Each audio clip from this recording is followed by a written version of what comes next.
So brainstorming can be one of the best techniques to get new ideas, but it could also be one of the worst.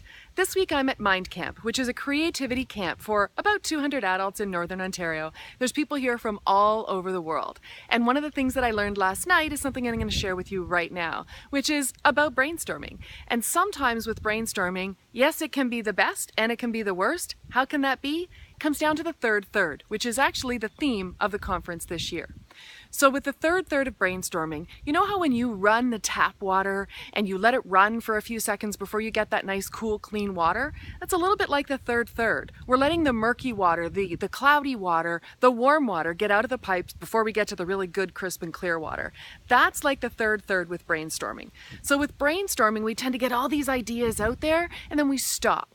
And when you look at brainstorming, if you split it into thirds, let's say you're looking at 100 ideas, the first 33 of those ideas are likely going to be like that murky, cloudy water. They're going to be things that we've heard of or done before or seen before, not very revolutionary, the ones that roll off the tip of the tongue easily. That's the first third. The second third, the ideas get a little bit better. The water gets a little clearer. We go a little bit deeper, but these are the next thirds. So we're now up to 66 ideas and we still necessarily haven't gotten those breakthrough ideas. The really breakthrough ideas usually come in the 67 to 100 ideas, or the third.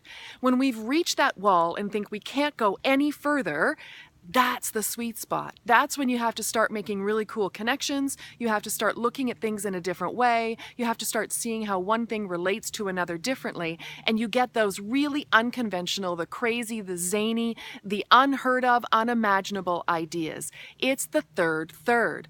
But what happens when we're brainstorming is that we stop when the ideas stop. And so we say the session's over and we wonder why we didn't really get anything revolutionary out of that session. So go to the third. Let the ideas stop, hit that wall, process it for a minute, and then look to see how you can make connections in a different way to get to the third. Happy Friday. See you next week.